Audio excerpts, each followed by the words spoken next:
बच्चों, आज हम कक्षा 9 विज्ञान के पाठ जीव विज्ञान में जो प्रथम यूनिट है जीवन की मौलिक इकाई, उसी के बारे में आपको बता रहे हैं।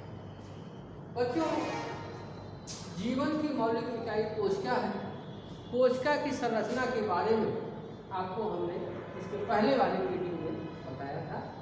आज आपको कोशिका की संरचना के जो विभिन्न भाग हैं उनके बारे में हम चर्चा करेंगे। तो सबसे पहले बच्चों, कोशिका कला। कोशिका कला यानी सेल मेम्ब्रेन, कोशिका कला, कोशिका झिल्ली या उसे चयनात्मक पारगम झिल्ली भी कहते हैं। कोशिका कला, कोशिका झिल्ली या चयनात्मक पारगम झिल्ली भी कहते हैं। बच्चों, कोशिका कला को चयनात्मक पारगम झिल्ली इसलिए कहते हैं क्योंकि ये विभिन्न पदार्थों को कोशिका द्रव में जाने देती है और कोशिका द्रव के विभिन्न निश्चित पदार्थों को कोशिका के बाहर के वातावरण में जाने देती है, लेकिन सभी पदार्थों को न आने देती है न जाने देती है। इसीलिए इसको चयनात्मक पारगम झिल्ली भी कहते हैं। बच्चों, चाहे कार्बन डाइऑक्साइड हो, ऑक्सीजन हो या जल हो, विभिन्न प्रकार के आवश्यक पदार्थ कोशिका के अंदर जाते रहते हैं, कोशिका से बाहर निकलते रहते हैं। तो कोशिका के अंदर या बाहर जो पदार्थ अधिक सांद्रता में होते हैं वो दूसरी तरफ जाते हैं। इस प्रक्रिया को विसरण इंग्लिश में डिफ्यूजन। बच्चों, अधिक सांद्रता का पदार्थ बाहर की ओर या बाहर से अधिक सांद्रता का पदार्थ अंदर की ओर जब आता है तो उसी प्रक्रिया को विसरण कहते हैं।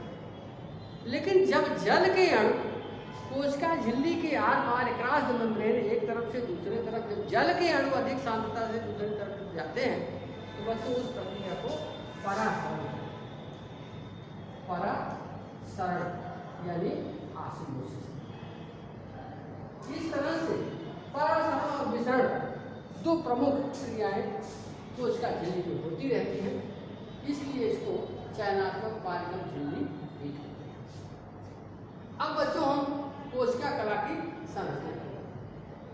कोशिका की कला की संरचना के बारे में अलग अलग कई वैज्ञानिकों ने अपने अलग अलग तरीके से इसकी संरचना के बारे में बताया है, लेकिन बच्चों जो सर्वमान्य मोस्ट एक्सेप्टेबल सर्वमान्य संरचना है जिसके बारे में बताया है सिंगर और निकोलसन ने। देखिए मैं यहाँ लिख रहा हूँ, सिंगर और निकोलसन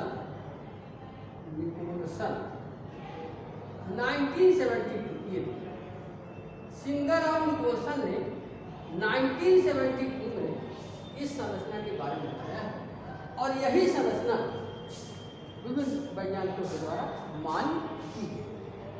बच्चों, इस संरचना में बताया गया है कि कोशिका कला की संरचना 4 परतों की बनी है। कोशिका कला की संरचना 4 परतों की बनी होती है। जो बीच की जो परतें होती हैं वो फास्फोलिपिड की होती हैं और बाहर की जो 2 परतें होती हैं वो प्रोटीन की। जैसे 4 अंगुलियां हैं, बाहर की 2 अंगुलियां प्रोटीन हो गई और अंदर की 2 अंगुलियां हैं बच्चों वो फास्फोलिपिड की। इसमें देखें इस तरह से ये फास्फोलिपिड की संरचना है और नीचे भी ये फास्फोलिपिड की संरचना है। 2 परतें फास्फोलिपिड की हैं तो दोनों पास पास में। बच्चों, इसके बाहर भी प्रोटीन है, इसके नीचे भी। इस तरह से कुछ प्रोटीन ऐसी होती है बच्चों जो फास्फोलिपिड के अंदर धंसी हुई होती है जिसे समाकल प्रोटीन कहते हैं। और बच्चों, वो प्रोटीन जो फास्फोलिपिड के बाहर होती है उसे परिधीय प्रोटीन कहते हैं। कुछ प्रोटीन ऐसी भी होती है तो चैनल बनाती है, छिद्र बनाती है, तो फास्फोलिपिड के आर पार छिद्र बनाती है, जैसे ये देखिए है, इसे कहते हैं टनल प्रोटीन या चैनल प्रोटीन। टनल प्रोटीन, ठीक है। इस तरह से जो कोशिका कला की संरचना है उसमें 4 परतें होती हैं। 2 फास्फोलिपिड की अंदर की परतें हैं और 2 प्रोटीन की बाहर होती है। जो बिल्कुल बाहर है उसे परिधीय प्रोटीन कहते हैं, जो फास्फोलिपिड में घुसी है उसे समांतर प्रोटीन कहते हैं।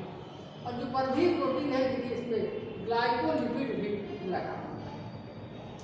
इस तरह से बच्चों सर्वमान्य संरचना कोशिका कला की यही है, जिसको देने वाले बताने वाले वैज्ञानिक का नाम है सिंगर और निकोलसन, तो वैज्ञानिक है 1970।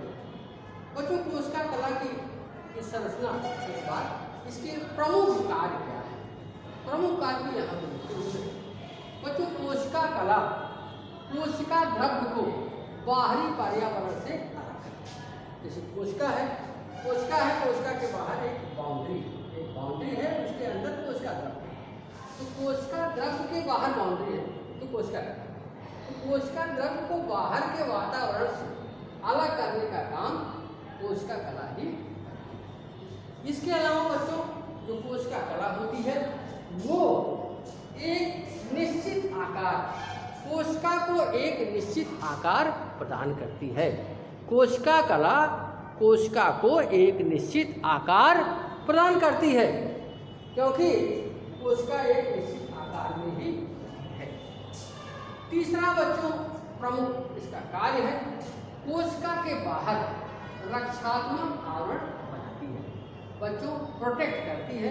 कोशिका के बाहर, कोशिका के अंदर जो सेल्यूलोज है, कोशिका द्रव्य है, सबको एक सुरक्षात्मक आवरण प्रदान करने का काम कोशिका कला का ही होता है। कोशिका कला जितनी भी कोशिकाएं पाई जाती हैं, चाहे वो पादप कोशिकाएं हों चाहे जंतु कोशिकाएं हैं, सभी कोशिकाओं में कोशिका कला अनिवार्य रूप से पाई जाती है। चाहे वो प्रोकैरियोटिक हो, चाहे यूकैरियोटिक हो, पादप कोशिका हो, जंतु कोशिका हो, सभी कोशिका में कोशिका कला उपस्थित है। इसके बाद बच्चों हम दूसरी संरचना की बात करेंगे, जिसे कहते हैं कोशिका भित्ति यानी सेल वॉल। सेल वॉल की विशेषता है बच्चों कि सेल वॉल केवल और केवल पादप जगत की कोशिकाओं में ही पाए जाते हैं। केवल पादप जगत की कोशिकाओं में ही कोशिका भित्ति पाई जाती है। जंतु कोशिकाओं में कोशिका भित्ति निश्चित रूप से नहीं पाई जाती है। इसी के कारण सबसे पहली पहचान पादप कोशिका और जंतु कोशिका की यही होती है कि पादप कोशिकाओं में कोशिका भित्ति उपस्थित होती है और जंतु कोशिका में कोशिका भित्ति उपस्थित नहीं होती। तो बच्चों देखें, कोशिका भित्ति सेल वॉल पाई जाती है केवल पादप कोशिकाओं में ही। बच्चों दो कोशिकाएं, पौधों की पादप की दो कोशिकाएं जो आपस में जो जुड़ी हुई होती हैं, जैसे इमारत है, बिल्डिंग है, दीवार है, उसकी ईंट होती है, तो ईंट के बीच में गारा लगाया जाता है, मसाला, जिसमें सीमेंट बालू पानी मिला के उसको जोड़ा जाता है।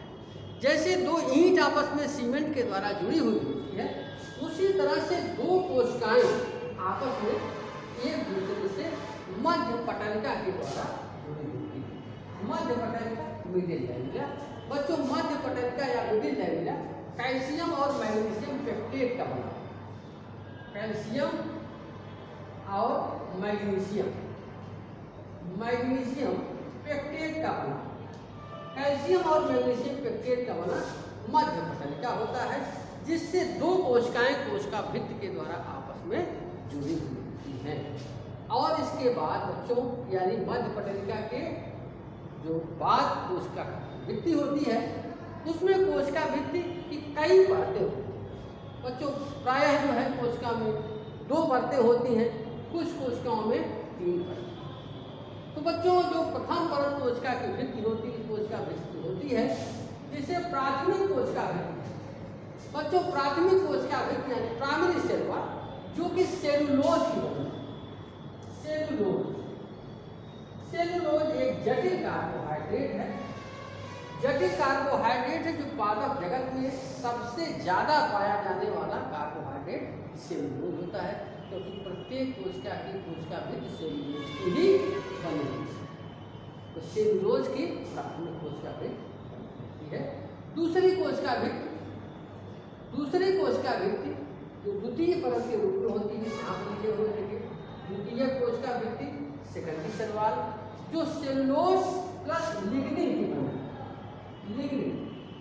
लिग्निन भी कार्बोहाइड्रेट का भिन्न पदार्थ है, यानी प्राथमिक कोशिका भित्ति सेलुलोज की बनी होती है और द्वितीय कोशिका भित्ति बच्चों सेलुलोज और लिग्निन दोनों से जुड़ा है। इसके बाद बच्चों जो तीसरी कोशिका भित्ति होती है, तीसरी लेयर होती है, जिसे तृतीय कोशिका भित्ति कहते हैं, जो जीव द्रव्य के सूखने से बना हुआ। यानी मध्य, अगर पादप कोशिका की बात करें बच्चों तो सबसे बीच में मध्य पटलिका है, इसके बाद कोशिका भित्ति है और कोशिका भित्ति के अंदर कोशिका। तो कोशिका भित्ति की अगर बच्चों कार्य की बात करें, यह कोशिकाओं को दृढ़ता प्रदान करती है, कोशिका को दृढ़ रखती है, एक निश्चित आकार देती है और उसमें जो बीच में जो छिद्र होते हैं जिसे प्लाज्मोडेस्माटा कहते हैं, जिसके द्वारा विभिन्न पदार्थ कोशिका के अंदर आते रहते हैं और निकलते भी रहते हैं। इस तरह से पादप कोशिका की मुख्य पहचान कोशिका भित्ति होती है, जो कि कोशिका को दृढ़ता प्रदान करने के साथ साथ उसको एक निश्चित आकार भी देती है। बच्चों आज के लिए इतना ही, अगले दिन फिर वीडियो में बात करें।